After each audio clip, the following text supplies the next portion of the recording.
Greetings, Monarch Nation. It's episode 6 of Inside the Huddle. My name is Randy Asari. My name is Tim McLaughlin. And we're back with another episode of Inside the Huddle coming to you from WODU Studios in the Web Center. Let's get to the weekly ODU updates for national sports and ODU sports. First is football for ODU. Our football Monarchs are coming off their first win since September the 9th. Man, that's 2 months right there. So, in which they beat UNC Charlotte 49ers 6-0 for the homecoming win in their first shutout in school history. But before I go with the other news, I was surprised at first that, they even got to that point. I thought, since they've been a football program, I thought they would at least shut out a team. So for them to be the first... Yeah, it took them a while to do that. It took them a while to do that. Definitely It's did. kind of shocking. I wasn't surprised when Tim gave me the information. I was like, wow, that's shocking right there. I mean, it's definitely not their last. Yeah, it's not the last, so hopefully it can be more games like that where they shut out teams and they can come out victorious. So shout out to them, and congrats to them winning homecoming game. All OU needed were 2 field goals from Nick Rice, and he converted from both of them. First was a 40-yarder in the first quarter, and the second was a 30-yarder in the fourth quarter. Offensively, Steven Williams, he had a great game, 15 for 25 for 153 yards. Ray Lowry, of course, always doing well, 98 yards for 25 carries, and Isaiah Harper has 6 catches for 46 yards and 10 yards rushing, pace attack. And the defense also played well, of course. They shut them out just for 231 yards of total offense, the lowest total ODU has allowed throughout the whole year. So congrats to them. Up next, ODU travels to Miami, Florida to take on FIU in a 7 p.m. game Saturday night. ODU leads the all-time series 2-1, but FIU are having a resurgent year under the first-year coach, Butch Davis, going 6-2, 4-1 in the Conference USA. And we'll be going to a bowl game for the first time in the 16-year history. That's surprising. So, I'll also, not to mention that FIU is undefeated at home this year, going 4-0. Yeah, let's see if we can keep the momentum going after our 6-0 win last week. Yeah, man, that's true. So, moving on to men's soccer, Tim will give you the news. So, the men's soccer team are hosting the Conference USA tournament this week. The ODU Monarchs are the number 2 seed. The games are on the 8th, 10th, and 12th, Wednesday, Friday, Sunday, the quarterfinals, semifinals, and final. And ODU rounded out the triple header of quarterfinal games Wednesday night to beat the University of South Carolina by the score of 2-0. And the game remained scoreless at halftime, with ODU having the edge in shots to 7-3. The scoring started in the 49th minute when Tom Wustenberg headed in a cross by Hans Kroschwitz. And it was Tom's first career goal for ODU. And the scoring continued in the 63rd minute when Jimmy Fileran blasted a shot into the right side of the net after the ball fell to him from the corner. Also, his goal was number 4 on the Sports Center Top 10 on Thursday morning. And next, the Monarchs play 6th-seeded at Marshall at 7 p.m. tonight in the semifinals at the ODU Soccer Complex. And also on Marshall, they have a first-year coach, and he came from a Division II program after he led them to a Final Four berth and all that. So should be a good game tonight. Come on out, watch some great soccer, and see if we can get to the NCAA tournament in a couple of games. All right, now we're going to men's basketball. The men's basketball team open up the season tonight at 7 p.m. in the Concert Center against Townsend. I will be attending that game, so hopefully come out with a W on an old CAA foe against Townsend Tigers. Any matchup against the CAA team should be tough, and Townsend's no exception, as the Tigers were picked second in the CAA. I'm really liking the look of our Monarchs this year. Once again, came strong on defense. They're a strong defensive team and much improved offensive team. The Monarchs beat CNU last Sunday in an exhibition game, 141-46. That's a great game for them to come out the first game of the season and play like that. 5 Monarchs scored double figures in the game, and there were Randy Haynes with 17 points, Xavier Green 16 points, Brandon Stiff with 14 points and 11 rebounds, Trey Porter 13 points, Amon Caver had 10 points, 9 assists, and no turnovers, so that's great.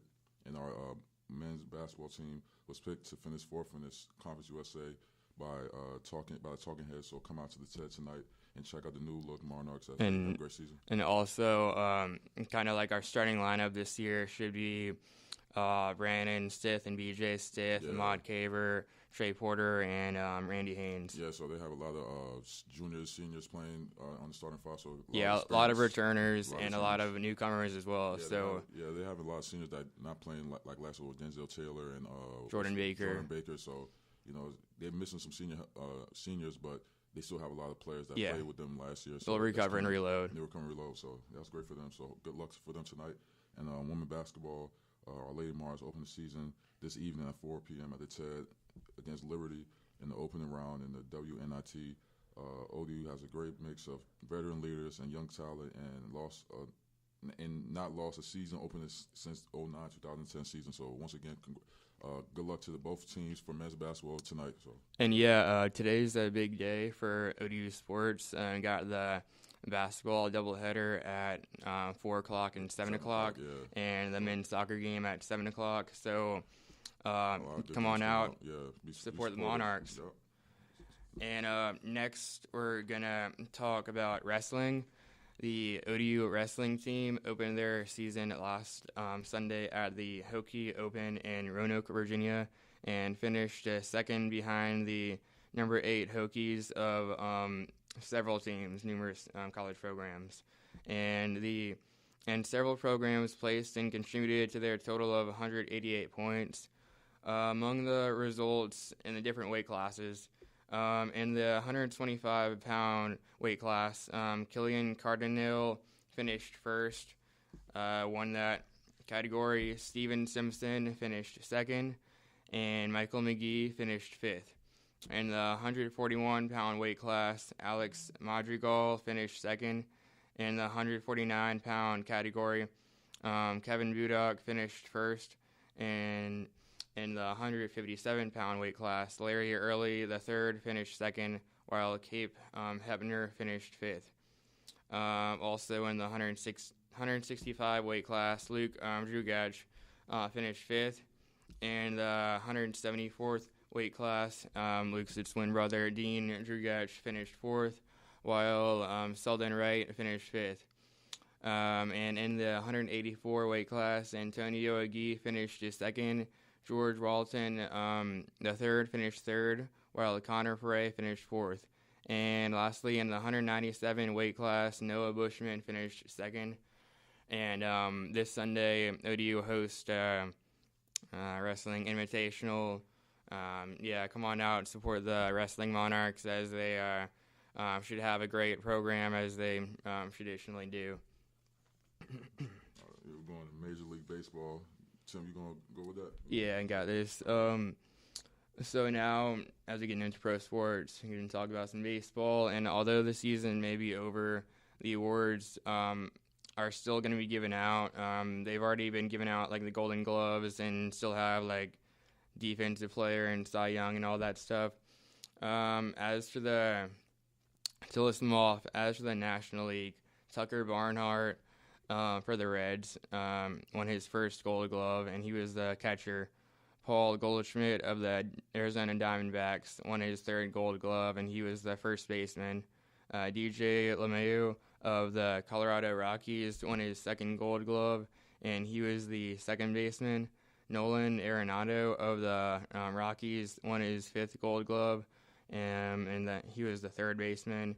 Brandon Crawford of the Giants, his third Gold Glove was the shortstop. Marcel Ozuna of the Marlins won his first Gold Glove, and he was the left fieldman.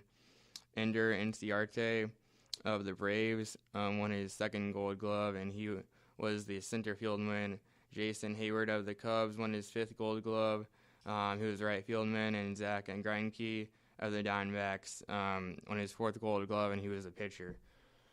Now for the American League, Martin Maldonado of the Angels won his first Gold Glove, and he was the catcher. Eric Hosmer of the Royals won his fourth Gold Glove, and he was the first baseman.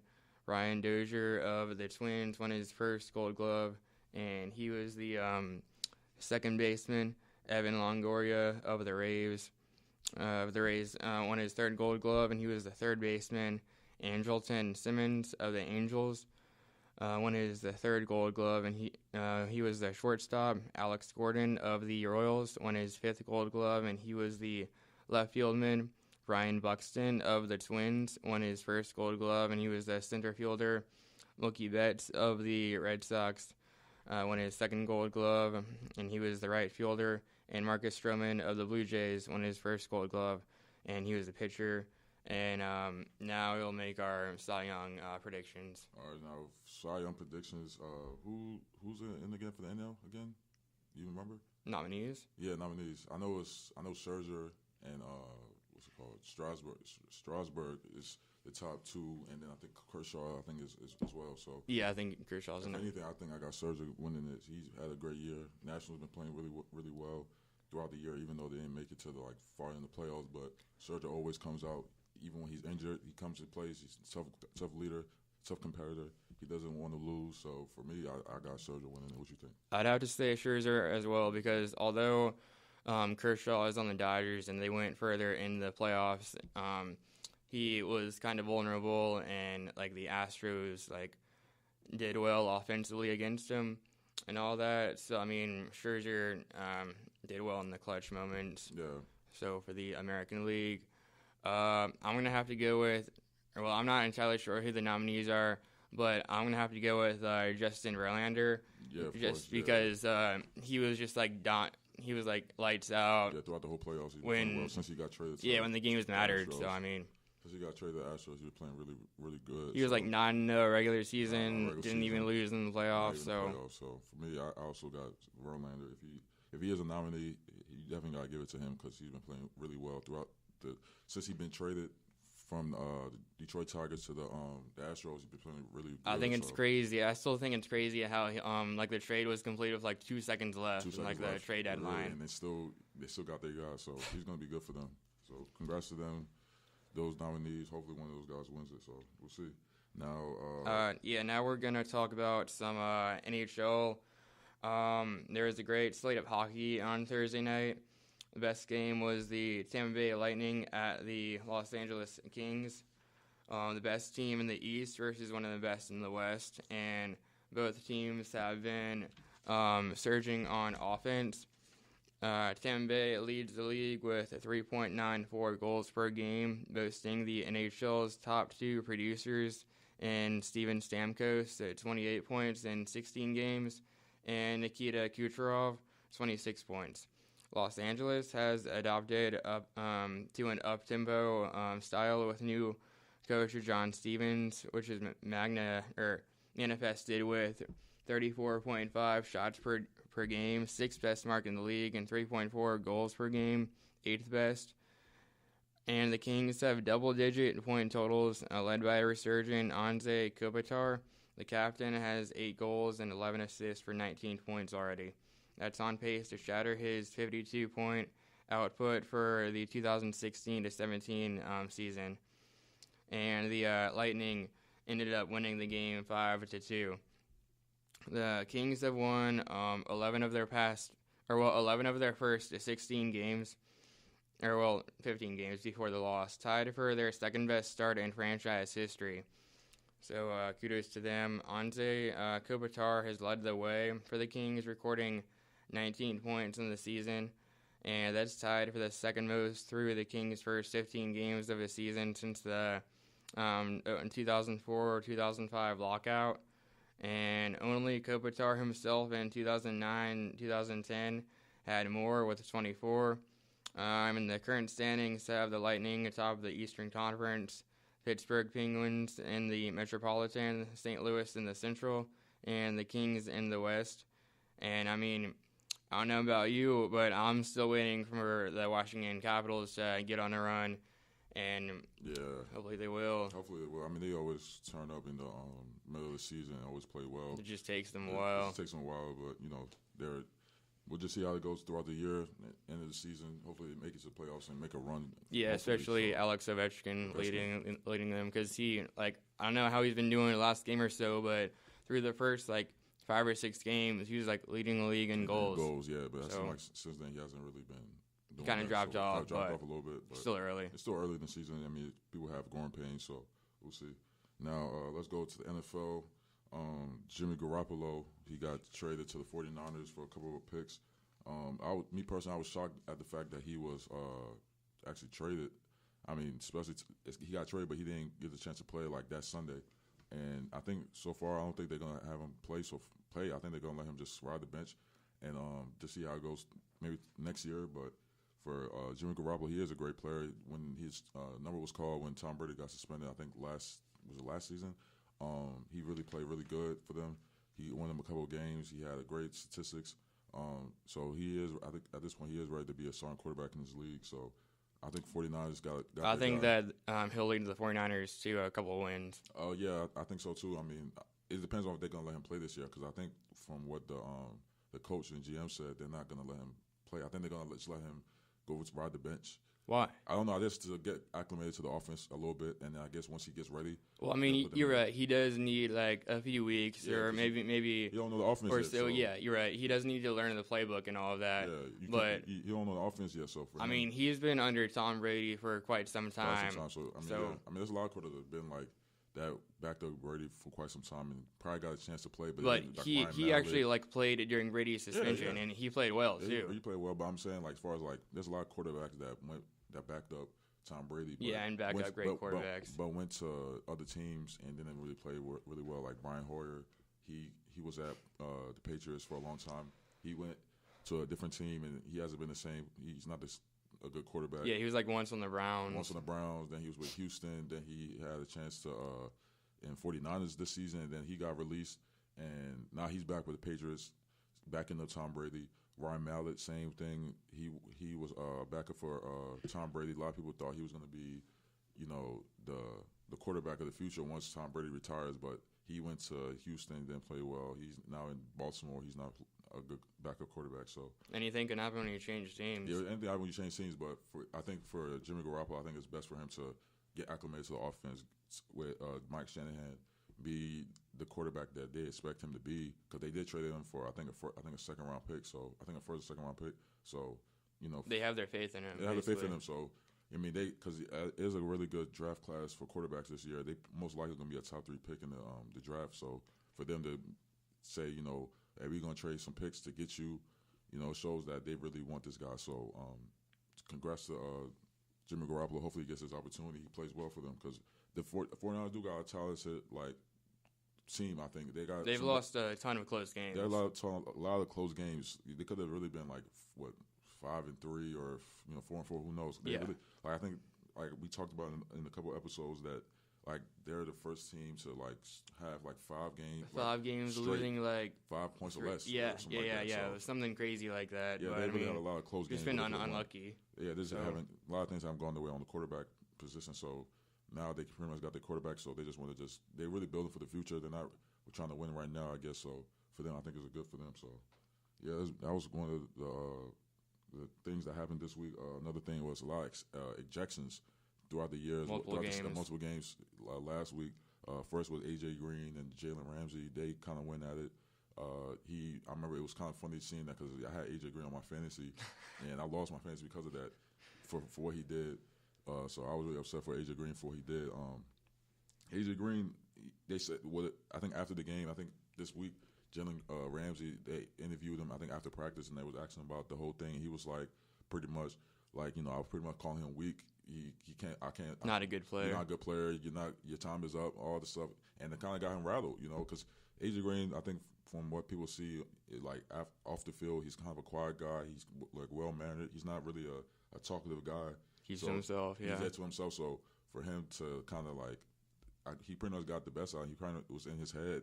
And what happened, he only had one catch for 6 yards. And I think that upset that he wanted to choke slam the guy and go WWF. So it was kind of crazy that happened. I don't know. I guess he just let his emotions get the best of him. Yeah, it got the best of him. So, that's not AJ Green's character from what it looks like. And for that, I was upset because, like I said, he messed up my fantasy for losing that game. Another thing that happened as well was ejection.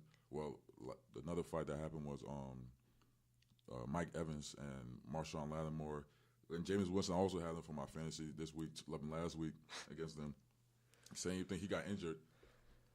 He hurt his shoulder for a little bit, and he didn't play the rest of the game, but he was doing a lot of dumb stuff, poking at Marshawn Lattimore, the cornerback rookie for the Saints. He's been playing really good for the Saints so far, and I guess it got to his head. He pushed James Winston, and Mike Evans came out of nowhere and pretty much just trucked him and put him on the ground, and they got to fighting and tussling, but I don't think they got ejected in that game. So, I mean, it's just a lot of craziness going on in the season. My opinion on all of this is, like, even if you like have a competitive edge and like talk to guys during the game, you gotta keep your emotions to yourself, and because it'll hurt your team. It'll hurt your team a lot. So I mean, because you pretty much they trying to. I mean, the Buccaneers, before the season, a lot of experts had them probably make it to the playoffs and have a good season. They're like 2-6, 2-5. They lost they're in a losing streak at this point. So for them, for what they're doing, it's kind of surprising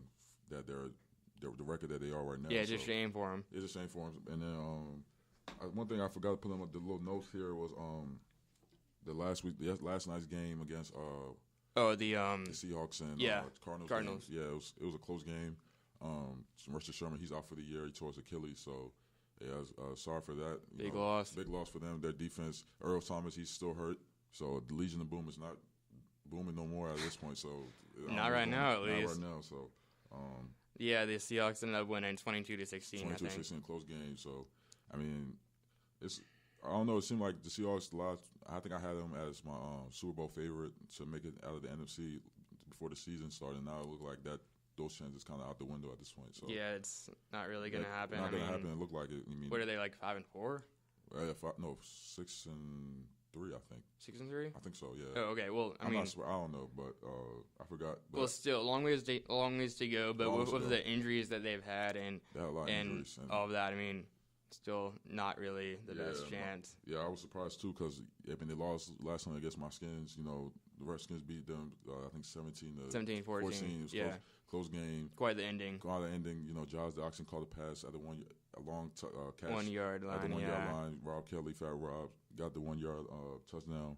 And the Wrestling defense played well against Russell Wilson. Zach Brown was just everywhere, containing him, trying to not let him go around. Probably had his best game of his career. Best game of his career. I mean, it's a good win for the Redskins as well. I think it's a building block for them, gets them riled up, hopefully, for this game against the Vikings. So we'll talk about that matchup later on in the show. But, and another topic is I forgot to put in my notes is Ezekiel Elliott. I think at this point he's going to take the 6 games. He's done until like December the 1st.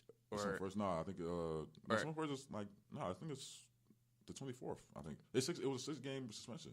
Or something's happening on December 1st, like some appeal or. Oh, you can real appeal. I don't know. No, I mean I don't know what it is, but I'm not sure. Something's happening on December 1st. But yeah, like that was his last game. Yeah, his last game. Week, I was thinking. So. I mean, kind of because I think he could still appeal it, but I think if he does appeal it, he plays another game this week against the I think the Falcons. I don't think that's gonna happen. I think if he could, then he kind of could they'll reinstate him to play. It will still be like might as well take the suspension instead of keep on fighting. Take the suspension. He could have did this throughout the year. I mean, the first week of the season, he would be playing right now. We won't be talking about this right now. I think that this is going to significantly hurt the Cowboys. I mean, it's going to hurt them. I mean, they're only 5-3. I mean, it's still early in the season, so I mean. They don't really have a caliber of Zeke as far as the running back position. They don't have like a key backup. Darren McFadden. They don't really have they're not Zeke. So they have Alfred Morris. He's not what he was. Past his prime. He's kind of past his prime. Darren McFadden. He's not the player he was when he came into the league. When he was a top 5 pick when he was with Oakland. So I mean they're not Ezekiel Elliott. So we'll see how that goes. Yeah, we'll see how that goes. Now. As far as mid-season picks, I mean, it's 8. We're at week 9. Yeah, we're basically like halfway through the season, we're now gonna like update or give you guys our mid-season MVP picks, and all that. And who you got? I got Carson Wentz. Yeah. I mean, to be me, I don't really like the Eagles, but I have to give it to Carson Wentz. He's been playing phenomenal. I mean, the man has just been. Unstoppable. Unstoppable. The man cannot get. He's been leading the best offense. I mean, but at the same time, I feel like you could put an asterisk on that because they really been playing the easiest schedule throughout the whole year. Yeah, so really it's not like nobody. they have any like real challenging games, but They haven't played nobody. Like the only loss they had was the Chiefs, and that was pretty much the only competition they played throughout the year. maybe later in the season they'll have a test or something. I don't know. I mean, I think I looked at the schedule. They still playing like the Chargers and Yeah, I mean, some I think they teams. have they already beat the Chargers, but they already playing teams. They still not. they have like one of the league's easy schedules like overall, but overall, so they haven't really played nobody. I mean, they won. They beat the team. Well, they beat the Broncos. Like they blew them out. They gave them like 50 points. yeah, so, it was like 50-17 or something. like I mean, you got Brock Osweiler as a quarterback. I mean, the defense is a top-ranked defense with Denver, but at the same time, Kind of got to have a good offense and defense. So I mean, their defense was playing. The Eagles overall have been playing really good, but even though, I mean, they haven't really been playing nobody. I mean, the Redskins, they had to work the toughest schedule throughout the first half of the season, and their record's 4-4. I mean, I wouldn't expect that for us to have the toughest schedule the first 8 games, and us being 4-4. So, but I definitely got Carson Wentz as my mid-season MVP so far. Because like personally, as for their remaining like divisional games, they should easily beat the Giants. They still play the Cowboys. They still play the Cowboys. Yeah, so maybe one of those games against the Cowboys should be close. Yeah, hopefully. I don't know. Well, hopefully it'll be a close game. But I don't know. I mean, I'm hoping for them to get knocked off at some point, but I don't know. They should really. I mean, they got the number 1 seed in the NFC. Locked up. They already got locked up. Home field advantage. They locked up. So, I mean, if Carson was still playing the way he's playing, he's definitely a lock for it. If not, I got. If that doesn't happen, second place, I got Tom Brady. He's been playing really good as well. So. Yeah, Tom Brady has picked it up, but he's playing really I don't see anybody but Carson Wentz at this point in time right now. I don't see anybody but him winning it. Yeah, he hasn't really been. Carson Wentz been playing really good, so I got them. I got one of those guys, either him, Wentz, or Brady as my mid-season MVPs. Defense. What about you? Got anybody on the defensive side that you think might be MVP? I honestly cannot think of anybody. Can't think of anybody. I mean, it's not really. I can't really think of anybody either that's really like standing out as far as on the defensive side. I mean, there's a team on the defense side that's been playing good. Like I said, the Eagles been playing really good. They really can't. They've stopped anybody that's in front of them on the defensive side. So. I mean, the Chiefs had a good defense to start the year, but it's kind of been inconsistent right now. Yeah. So. Yeah. It's been real inconsistent for them. So we'll see. We'll see how it goes. You know, it's still a lot of games left in the season for them, for all teams in the leagues. So towards the end of the year, we'll see what our prediction is once the season is over with. Yeah, so, once we can look back and look back at it, we'll see how it goes. We'll see if our prediction is still the same. So now, as far as some key matchups for the week, Redskins versus the Vikings. I talked about this earlier. Both teams playing good. Even with a quarterback not being there for the Vikings, they got Case Keenum. They're playing really good. They're 6-2. Yeah. They're a great team. Their defense is great. Harrison Smith at safety, Everson Griffin on defensive end, Anthony Barr on the linebacker. Xavier Rhodes at corner. Like they really got a lot of key players that's top 5 in their position. So I mean, it's really going to be a tough battle for the Redskins at FedEx Field. My prediction is, even though when the Redskins beat the Seahawks, they have a lot. Their confidence is gone up, and I think them playing at home is going to be. I think I got the Redskins win this game. It's going to be a close one because usually Redskins games are always close. You never see them blow out a team, so it's going to go down the wire. I got at least 7 points or less. I got the Redskins win this game. What you think, Tim? Yeah, I mean, it should be a great game. Two good teams. I mean, like Teddy Bridgewater's gonna be the backup this week. He's off the IR and all of that. So, I mean, I got the Skins winning by a touchdown. We'll see how each team plays, but it might be close late in the fourth quarter. Yeah, because it's still crazy how the Redskins won that game against the Seahawks. Because the Seahawks fans were celebrating right after they scored. That crowd is really crazy when they get on the field. Like the Seahawks, when they play at their stadium, is always they have one of the best crowds in the league. They got one of the best crowds in the league. For the Redskins to have they had at least half of their players was injured. The whole offensive line was injured. I mean, from left tackle to right guard, only They have a Moses. ton of key guys injured, but they delivered. They delivered, and this week they're having a lot of players returning. I think Trent Williams, I just checked earlier today, he's questionable for the game. Jordan Reed might play. Jameson Crowder didn't play against the Seahawks, but he's expected to play this week. There's a lot of great players that were injured for the Redskins that's most likely going to come back for this week against Minnesota. So I got the Redskins win this game. I feel like beating against a great team in the Seahawks at their home field, beating them on the road, I think it'll bring a confidence boost for them to come to their home field and win this game. They will definitely keep the momentum going. I got them winning the touchdown, so that's my pick. Now for another key matchup game, we got Saints versus the Bills at Bills. Me personally, the Saints been on fire since they started 2-0. They won 6 straight. Yeah. Usually when you think of the Saints, you think about Drew Brees and their high-powered offense.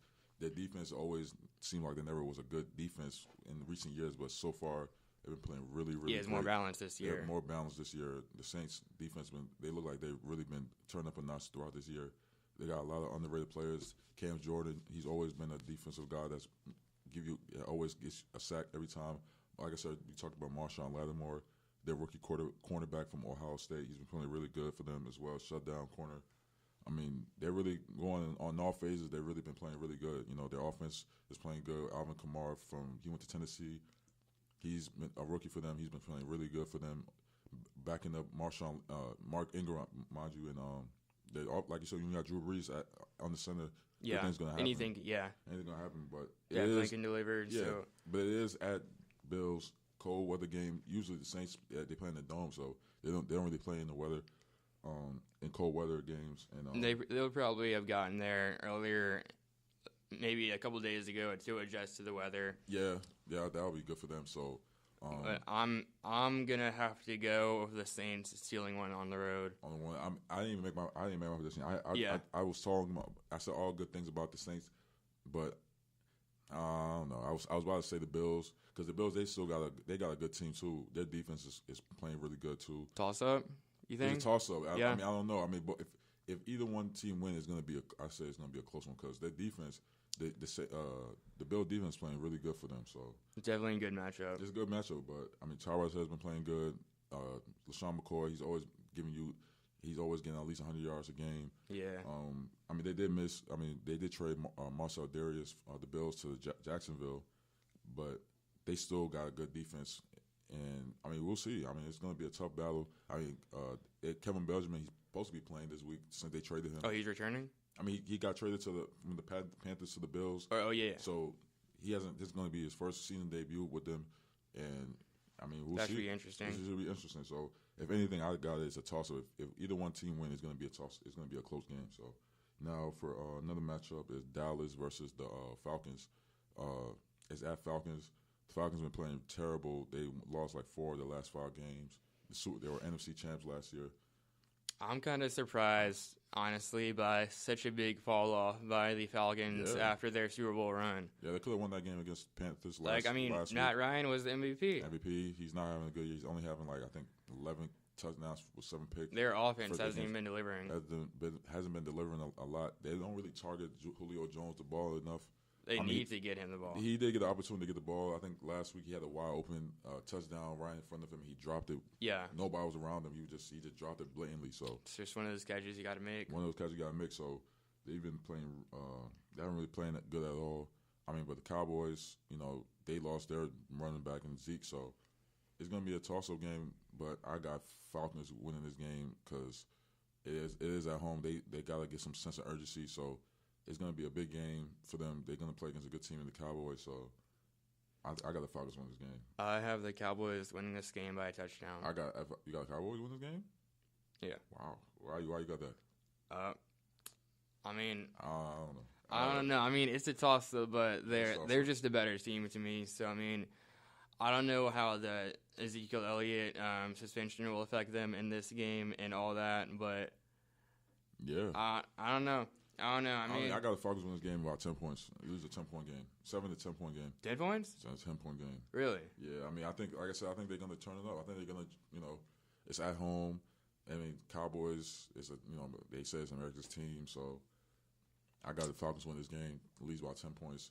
I mean, when you don't have Zeke, because usually, I mean, we gotta see. Now, I think this is gonna be a week where we see if Dak Prescott is really a franchise quarterback. Because usually he's giving the ball to Zeke 25 to 30. They're like a dynamic duo. Yeah, they lean on each other. He's pretty much throwing the ball to Zeke. I mean, he's pretty much giving the ball to Zeke. Now we'll see how he does without him. He doesn't really throw it. I mean, Dak doesn't really have the ball in his hands. You know, navigating the offense. You know what I mean? So yeah, you're gonna see these. It's gonna be 6 games where he don't have Zeke on the field with him. So this Sunday game, we're gonna see if Dak Prescott is really a franchise quarterback. So. It's the first real time that we can see how he is without like leaning on Zeke and like with him with the whole offense and all that. So yeah, we're gonna see. But about me personally, I think. I mean, the Falcons, they still got a talented defense a little bit. Vic Beasley, he's a good defensive lineman. So Marcus Trufant, he's a cornerback. He's most likely going to guard Dez Bryant, so who's not really having a good year. I mean, it's going to be hard. Yeah, it's going to be hard to contain Jason Witten. He's always he's like Mr. Third Down. Every time it's like 3rd and 7, 3rd and 8. He's going to catch a pass for like 15 yards and get the team more downs to go to get to the end zone. But I got Falcons win this game by 10 points. So now the last key matchup game for this week, we got this Patriots versus the Broncos. It's at Broncos. They got Ross Osweiler, trash self, still playing for next week. This next game, I don't know. Osweiler, he's not good at all. He's probably one of the worst quarterbacks in the league, in my opinion.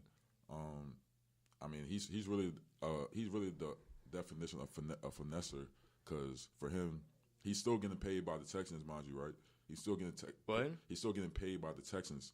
I mean, he's still getting paid by the Texans. I think he'd be better as a backup. He's still getting paid by the Texans for this year. I think he's getting like $15+ million this year, and he's making about like $2 million with the Broncos. So he's got 2 checks coming in. So he's the definition. He's making money, but is he earning it? But I don't think he's earning the money though. Yeah, but Osweiler, he's not that good of a quarterback. Yeah, I mean, he's just not good. I mean, Simeon's not good. I mean, you could tell that since Peyton Manning's since he retired, you would think John Elway, him being the general manager of the team, he would know his quarterbacks. He would know that who to get, who to sign. Simeon, he hasn't been playing good. Paxton Lynch, he was a first-round pick. He's still a raw talent that needs to probably. Yeah, he did great at Memphis. He did great at Memphis, but I mean, Memphis is not really a football school. He didn't really play nobody, I guess, but he still got raw talent. He's still not. Yeah, they kind of got to train a quarterback or get someone in the draft. So I don't know. I think after this season's over with, me personally, they should tank to try to get one of those guys, Sam Darnold or was it Josh Allen, Baker Mayfield, one of those type of players they can come in. So because they still got a talented offense, they got Demaryius Thomas and Emmanuel Sanders, 2 good receivers in the league. Or they could trade for somebody, or kind of unlikely, but there's always the Colin Kaepernick option. They're not getting Kaepernick. I know they're not going to get him, but I don't think Kaepernick's going to be in the league. I mean, I would love him to be in the league, but he kind of deserves to be just because he's a good player. He's still a good player. I mean, with all of the protests and all of that. There's a lot of quarterbacks that hasn't been playing in like 2 years that's going to work out, but Kaepernick's not, which is ridiculous, but who knows? I mean, Kaepernick's still an option too, but we'll see. But as far as the Broncos and Patriots game, I got the Patriots win this game. I mean, of course, Tom Brady, you can't pretty much count. You can count on him to always come out with the W. Always deliver. Yeah, I mean, the altitude is always it's a factor because people don't play. The altitude is really different. A lot of teams get tired quickly when you play in the cold. It wears you out. Yeah, it wears you out. But they got a lot of talent. I mean, I think Martellus Bennett, he got away from Patriots. Yeah. He got away from the Packers. The Patriots came and claimed him off waivers, so he's back with the team that he won Super Bowl with last year. So him and Gronk, 2-time duo right there. It gives what's it called? Tom Brady a lot of options on the field. So yeah, we're gonna see about that. I'm going with the Patriots as well, but I got to at least win them. Yeah. By 10 to 17 points that game. Yeah, that's what I was gonna say. I got them winning by 2 to 3 touchdowns. 2, 3, yeah. 2, 3 touchdowns. 2, 3 touchdowns. Me too. So that's 27 to 10. That's 27-10 is my final score for that game. So that's what we got for. It seemed like that's for NFL, right? Or you see anything yeah. else to add? I'm saying 34-14. 34-14. Okay, 20-point game. So yeah, that could most likely happen. So I guess we're done with NFL now. Last topic is NBA. For the NBA, Eric Bledsoe, he got traded. He tweeted from he don't want to be here at Phoenix to wanting to be at Milwaukee. Although he was at a barber shop at the time. They said hair salon. They said. Yeah, that's what I mean. Yeah. Got you. But Eric Bledsoe, he's got traded to Milwaukee for Greg Monroe. Yeah, and they still got a chance to keep Malcolm Brogdon from UVA, Rookie of the Year last year. They still keep him, and they got Giannis, and they got Jabari Parker, Chris Middleton. They got a talented team. So, yes, I mean, it's kind of hard for us to say who got the better of this trade because the Bucks got the better trade. The Bucks are going to be a better team. Yeah, the Bucks got a better trade without. Eric Bledsoe is a good player. Without a doubt, they got the better trade for sure. I mean, their team is playing really. I mean, they haven't really been. I mean, Giannis, he leads the league in scoring, but their records. It's mediocre. It's mediocre. It's kind of average. A lot of experts didn't expect that. It's a young season though, but I think that Eric Bledsoe can help them out a lot. Yeah. So I feel like Greg Monroe can have big man presence in Phoenix, but he's definitely not going to change the franchise or none of that. Yeah, he's not. I mean, Eric Bledsoe, he's a good player, but he's not going to make them to a championship team to make them to the finals. But it gives them added athletic. They have assets. That can shoot. They got assets. They got more assets. Maybe a couple of years from now, and because I was watching. I think last weekend or early this week, I was watching First Take or a show on ESPN, and it was who do you think is going to be the best player over the next 5 years? And there was two choices: LeBron James or the Greek Freak. And to me, it was an unrealistic comparison just because of they're not the same age. They're not the same age. So LeBron is on the decline while the Greek Freak is on the rise. Yeah. So Yeah, you're right about that. I mean, Giannis, he's the future of the league at this point. Him, Anthony Davis, Karl Anthony Towns. He's the future of the league. He's playing really good. Yeah, all the young talent out there. MVP candidate. So for that, Eric Bledsoe coming in on his team, bringing more athletic ability for their team is going to be great for them. They most likely going to be a top 3 seed in the East. So they might play either the Wizards or Boston or. I don't think we can't make any playoff. You can't make it. Matchups now. It's still early in the season, but they're definitely gonna have they're gonna be competitive in the playoffs. Yeah, they're gonna be real competitive. Now, as far as Lonzo Ball, he hasn't been playing good. He's been really struggling so far. He's been shooting 20-30% from the field goal percentage. I was watching some highlights from the. Game against the Wizards, and he was just shooting brick after brick. He was 3 for 12 last night against the Wizards. He almost had a triple double. He had 10 points, 8 rebounds, 8 assists, but the team lost. It was 111 and 95, I think. Yeah, that was the final score, and Lonzo, he hasn't been playing good at all. I mean, their team hasn't been playing. I mean, the team is playing all right, but they're 5-6. But as far as him, particularly his stats has been terrible. Shooting, like I said, 28%. To me, from the field goal percentage. To me, he's overrated. I mean, so like you said, it's early in the season. It's early in his career. When you're a rookie, When you're a rookie, you can't take the league by storm. You can't take the league by storm. You're not LeBron when LeBron came in the league already. He'll slowly improve once he adapts to it because it's a big adjustment from college to pro and all that. It's a lot. Right. Yeah, you're right. But so far, Lonzo, he hasn't been playing good. Like I said, shooting 28 field goal percentage, 21, 25 from 3-point, and he's shooting 50% from free throw. So overall, his shooting game has not been good. People start telling him to change his shot motion because he does got a little weird form of a jump shot. But it's still in the season. But he was dynamite at UCLA. He was good at UCLA, but it's college. This is NBA, two different leagues. I think people compare him to Jason Kidd, and Jason Kidd, his first couple games of the year, he had the same stats that Lonzo got right now. So, it's still scoring pains, but It's all what happens when you transition. Yeah, when you transition, but I mean, it's still early in the year. I mean, I guess once as the season goes on, he's gonna get the NBA game, the NBA feel of it, and he might come out on top, and that scoring percentage and all that will go up higher. So we'll see. Now his brother, LiAngelo Ball from UCLA, and a couple other players, they got arrested for shoplifting in China. They was at a Louis Vuitton store. I think they were trying to get some shades, some glasses, and they stole it. Yeah. And they got questioned for it, and he got arrested. And it's possible that he might get 3 to 10 years in jail. But now I'm hearing that. I think I seen yesterday in an article that now it looked like house arrest is it's the most possible option. That yeah. That's probably the most likely thing that they're gonna get is house arrest. But it's still unfortunate for him, especially like when you're in another country. You gotta know that. You gotta respect them. Yeah, the rules is different. It's a lot different than over here. You think already you're just gonna call your lawyer and tell you to come over and bail you out. It's not like that. It's more strict in other countries, especially in China. They don't play about that. They're communist. Yeah, they're communist, so they don't play about those type of things. So I mean, that's a pretty big loss for UCLA. I mean, I know like freshmen or whatever, but still a couple of guys off the roster probably. Yeah, I mean, it's more. I mean, they're saying him and LiAngelo and the couple other players that got arrested with him, they might get suspended a couple games, but they even saying that he might get kicked off the team. They might kick off the team for doing that because it gives UCLA a bad look because UCLA is such an international college.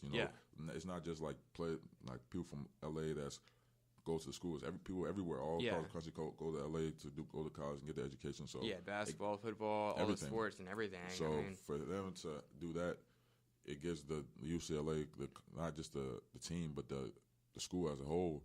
It gives them a bad look, and they already got the Ball family as a Nationals family. Yeah, with their dad and all that. So it just brings in more news, more attention for no reason. So. Yeah, I mean that's we'll see. We'll see if like UCLA can recover or how the Bulls will like react to that. But I mean that's a pretty big incident that happened.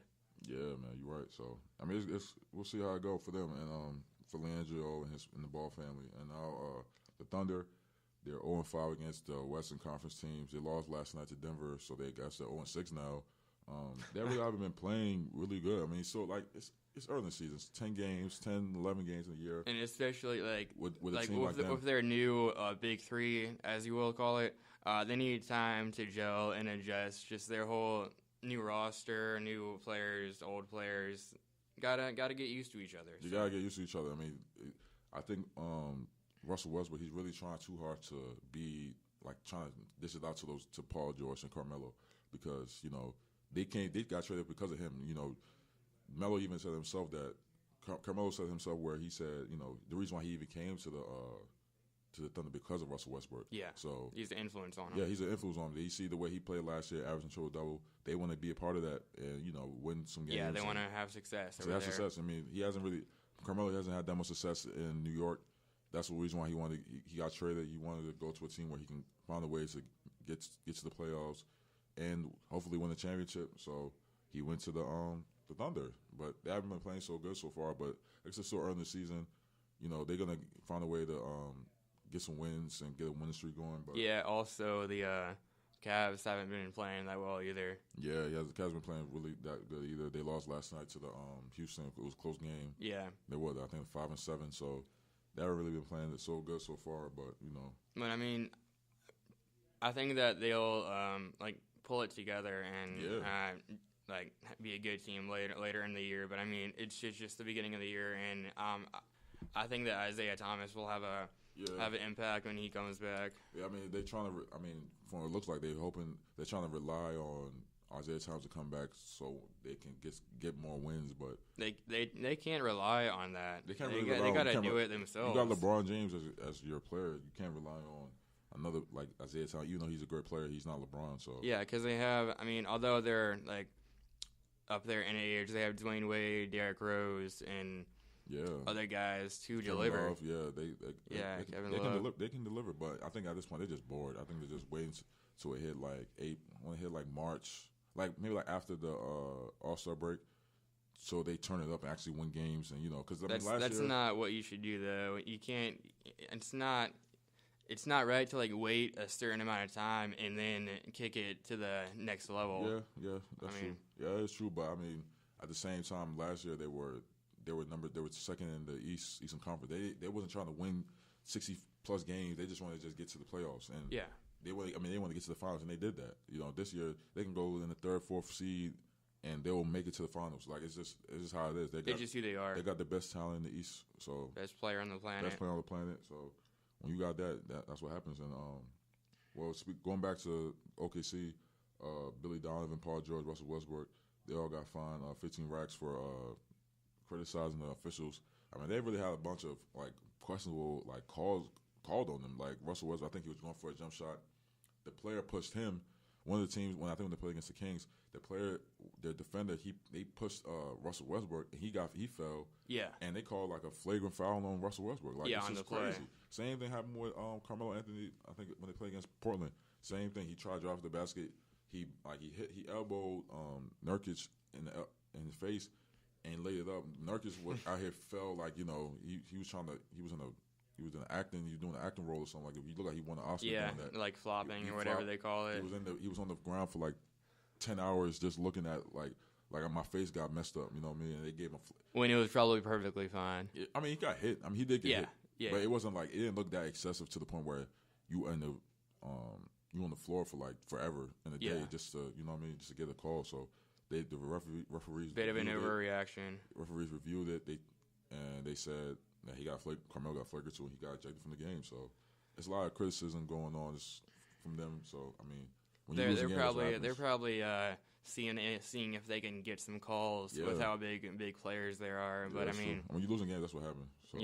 Yeah. Also, the Philadelphia 76ers have won 5 of 6 games. They had won 5 straight before their loss last night, and they're kind of one of the surprise teams in the league. They've really been playing really good basketball. They really they win a lot of great games. Ben Simmons, Joel Embiid. Ben Simmons, he got at this point, even though it is, like I said, it's still early in the season, but at this point, you got to give him the trophy as far as Rookie of the Year. He's been playing like a seasoned vet so far. He's averaging 18, 10, and then 9 assists. He's been leading them. He's pretty much close to a triple double every game. So he's been leading them. He's been having a lot of highlight dunks every game. It was a close game they lost to against. They should have won that game against Sacramento last night. It was about 1 point. No, at 1 point. It was a close game. But they should have won the game. It was a close game, but they pretty much had it on lock. They just had a little miss possessions throughout the year. So it's kind of the game. It's kind of crazy just because when you usually think about the 76ers, you think about one of the worst teams in the league, or something like that. But stuff, so. Now it's whole opposite, whole different whole opposite of them. So they've been playing really good so far. So congrats to them. Another team that's been playing really good is the Knicks. The Knicks been playing really good basketball. They were over 500 in the first time since 2012, 2013. And Porzingis.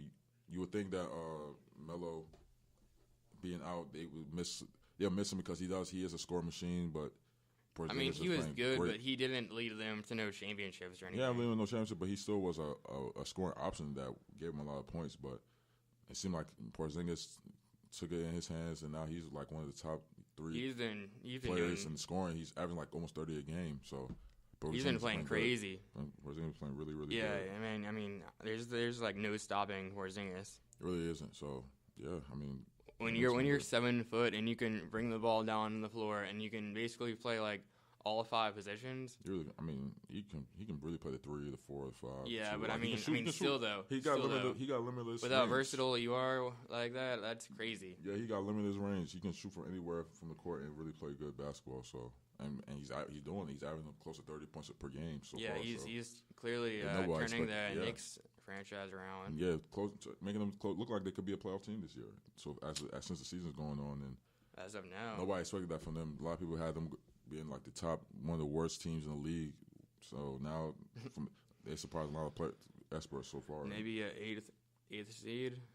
Yeah, they can make it to 8th seed. Something like that. I don't know. Who knows? We'll see how the season goes. Now, last topic for NBA, the Celtics. They're playing good. I mean, nobody thought that. They 10-2. Yeah, the first quarter, the first game of the year, Gordon Hayward goes down and he's out for the entire year. Messes his whole leg up. Huge loss. Ankle. Yeah, and he was huge loss for them. Probably going to be the star player of their team. Yeah, man. So, but I mean, they lost 2 straight, but Kyrie Irving's been playing great, and I mean, they won 10 straight since. They said they haven't lost a game since the first 2 games when Gordon Hayward been. But they've had a couple of guys down, like Jason Tatum and Al Horford. Yeah, Al Horford. So, but there's no big injuries though. Yeah, there's all minor stuff. So, minor stuff. They don't really have a bench so far either. So I mean, the bench hasn't really been playing that well. But they got to develop that. And they really haven't been playing nobody like that too. Even since they had that 10-game winning streak, they've really been playing a lot of good teams. Any big test. But I think as the season goes on, we're gonna see if they're really the team. Yeah, see who the real Celtics are. The real Celtics are this year. But Kyrie so far has been playing like a point guard. He's handling the ball. He's not really the ISO player that he was in Cleveland, and he's changed his game. And he's changing his role. His role is going well for him. So. Congrats to those guys, man. Congrats to the Celtics. See how it goes from here. Yep. Yeah. Before we shut things down with this episode, I kind of want to change topics, if you say. So I'm a part of this organization called the Off-Campus Commuter Student Association for kids who. Still live at home and drive from wherever they live, Virginia Beach, Chesapeake, Norfolk, or live in like an off-campus house. And we're basically just an organization for students to get to know other off-campus students, off-campus and commuter students, and to get involved at ODU. And I just want to shout out if there's any off-campus and commuter students out there who want to meet others and get involved. Hit us up on Monarch Link and on Twitter. Our Twitter is ODU_OCCSA. And just search us up on Monarch Link as well, because we usually have meetings every other Monday at 5 o'clock. And all of that, we're, I could really just say desperately looking for new members, because we have 30-something people on Monarch Link, but we've had 4 or 5 members, and besides me and one other kid at our first meeting, we haven't really had nobody come out. I mean, I get that 5 o'clock is kind of late for commuters on a Monday and all that, but I mean, I know you guys are out there, and I know you want to meet others, so hit us up and come to the next meeting and have a great time. Yeah, man. Yeah, hopefully they come out and show some support for y'all. So hopefully, good luck to y'all for that. Yeah. Yep. You want to do the closing? Or? Yeah, sure. I mean, yeah. Thanks very much, everybody, for listening to Inside the Huddle. Yeah, thank you. Please listen again next week as we bring you another update on ODU sports and other sports of interest. Go Monarchs, everybody. Yeah. Until next week. Shout out to my mom and my dad and everybody else back at home. Shout out my brothers, everybody back home. Yeah, also a big weekend for ODU sports in soccer, doubleheader in basketball today, wrestling on Sunday. Come out, support your Monarchs. Yeah, come support. Go Monarchs. Let's get it.